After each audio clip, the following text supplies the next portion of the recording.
7 मार्च 1971 का दिन। ढाका का रेस कोर्स मैदान लोगों से खचाखच भरा हुआ था। वहां मौजूद लगभग 10 लाख लोगों के हाथों में बांस के डंडे थे। पाकिस्तानी सैनिकों के संभावित हमले से बचने के लिए नहीं, बल्कि एक प्रतिरोध के प्रतीक के तौर पर। आजादी के पक्ष में नारे रुक नहीं रहे थे और पाकिस्तानी सेना का एक हेलीकॉप्टर भीड़ का जायजा लेने के लिए मैदान के ऊपर चक्कर लगा रहा था। सरकारी आदेश की अवहेलना करते हुए रेडियो पाकिस्तान का ढाका स्टेशन शेख मुजीब के एक भाषण को पूरे प्रांत में लाइव प्रसारित करने की अंतिम तैयारी कर रहा था। हालांकि सेना ने भी उनकी इस कोशिश को विफल करने की पूरी तैयारी कर रखी थी। शेख मुजीब ने बोलना शुरू किया। भाषण में ललकार थी पाकिस्तानी सैनिक शासन के खिलाफ। बाद में इस भाषण को उपमहाद्वीप में दिए गए सभी राजनीतिक भाषणों में सबसे ऊंची पायदान पर रखा गया। कुछ दिनों बाद समस्या का राजनीतिक हल ढूंढने के लिए पाकिस्तान के राष्ट्रपति याह्या खान ढाका पहुंचे। फौरन ही संकेत मिलने लगे थे कि याह्या खान सत्ता सौंपने की पूर्वी पाकिस्तान के लोगों की मांग को अस्वीकार करने जा रहे थे। जब शेख मुजीब याह्या से बात करने प्रेसिडेंट हाउस गए तो उनकी कार में बांग्लादेश का झंडा लगा हुआ था। ऐसा लगा कि वो आजाद बंगाली राज्य के नेता के पद पर आसीन हो चुके हों। 25 मार्च की शाम होते होते ये खबर फैलने लगी कि राष्ट्रपति याह्या खान अपने दल सहित वापस पाकिस्तान लौट गए हैं। रात 11:30 बजे लगा कि जैसे पूरे शहर पर पाकिस्तानी सेना ने हमला बोल दिया हो। शेख की सबसे बड़ी बेटी हसीना ने उन्हें बताया कि जैसे ही गोलियों की आवाज सुनाई दी, शेख ने वायरलेस से संदेश भेज बांग्लादेश की आजादी की घोषणा कर दी। शेख ने कहा, मैं बांग्लादेश के लोगों को आह्वान करना चाहता हूं कि जहां भी हो और जो भी उनके हाथ में हो, उससे पाकिस्तानी सेना का प्रतिरोध करें। आपकी लड़ाई तब तक जारी रहनी चाहिए जब तक पाकिस्तानी सेना के एक एक सैनिक को बांग्लादेश की धरती से निष्कासित नहीं कर दिया जाता। रात को करीब 1 बजे पाकिस्तानी सेना का दल मुजीब के घर पहुंचा, जहां शेख मुजीब उनका इंतजार कर रहे थे। गेट पर पहुंचते ही सैनिकों ने ताबड़तोड़ गोलियां चलानी शुरू कर दी। शेख की सुरक्षा देख रहे एक स्थानीय सुरक्षा कर्मी को भी गोली लगी और उसकी तुरंत मौत हो गई।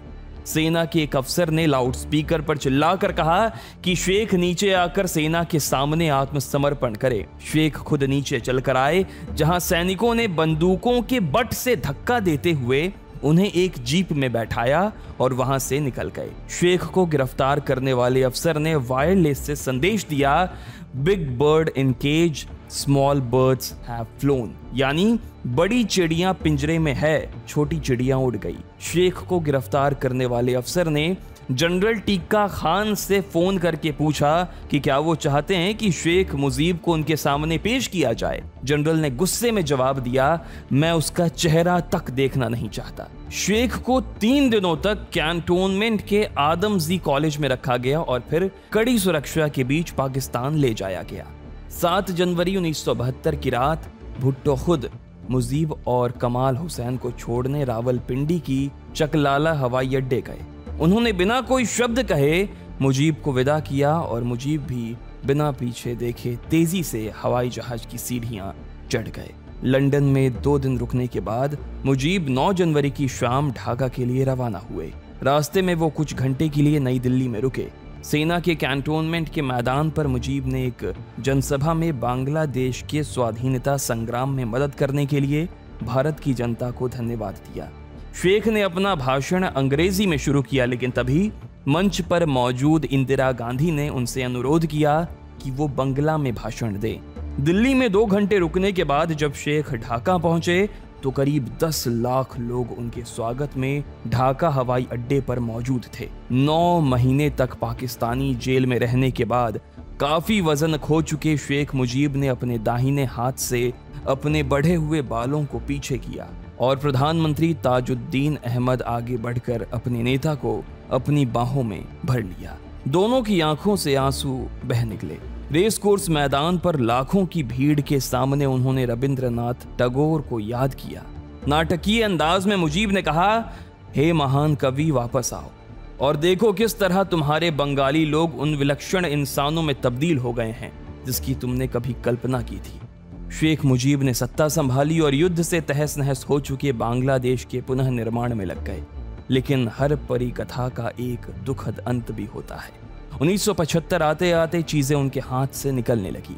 भ्रष्टाचार बढ़ने लगा और भाई भतीजावाद को शह मिलने लगी। लोगों में असंतोष के साथ साथ सेना में भी असंतोष बढ़ने लगा। 15 अगस्त 1975 की सुबह सेना के कुछ जूनियर अफसरों ने शेख के आवास पर हमला बोल दिया। गोलियों की आवाज सुनते ही शेख ने सेना अध्यक्ष जनरल सफीउल्लाह को फोन मिलाया। जनरल सफीउल्लाह ने एक इंटरव्यू में कहा था कि मुजीब बहुत गुस्से में थे। नीचे हो रही गोलीबारी को सुन शेख सीढ़ियों से नीचे आ रहे थे कि उन पर गोलियां चल गई। मुजीब मुंह के बल गिर पड़े और नीचे तक गिरते चले गए। इसके बाद मौत का तांडव शुरू हुआ। पहले बेगम मुजीब को गोली मारी गई, फिर बारी आई उनके दूसरे पुत्र जमाल की।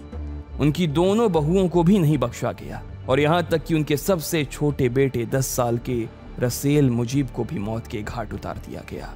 16 अगस्त की सुबह सैनिकों ने सारे शवों को इकट्ठा किया और मुजीब को छोड़कर सबको बेनानी कब्रिस्तान में एक बड़े गड्ढे में दफना दिया। मुजीब के शव को हेलीकॉप्टर से उनके पैतृक गांव टांगी पारा ले जाया गया। सैनिकों ने उनके गांव को घेर लिया ताकि लोग उनकी नमाजे जनाजा में शरीक ना हो पाएं। सैनिक जोर दे रहे थे कि शव को जितनी जल्दी हो सके दफनाया जाए, लेकिन गांव का एक मौलाना इस बात पर अड़ गया कि शव को बिना नहलाए दफनाया नहीं जा सकता। गांव में नहलाने के लिए कोई साबुन उपलब्ध नहीं था। उन्हें कपड़ा धोने वाले खुरदुरे साबुन से नहलाया गया और उनके पिता की कब्र के बगल में उन्हें दफना दिया गया। उस शाम बारिश हुई तो उसने रुकने का नाम नहीं लिया। गांव के बड़े बूढ़ों को कहते सुना गया, उनको जिस नृशंसता से मारा गया शायद प्रकृति भी उसे बर्दाश्त नहीं कर पाई।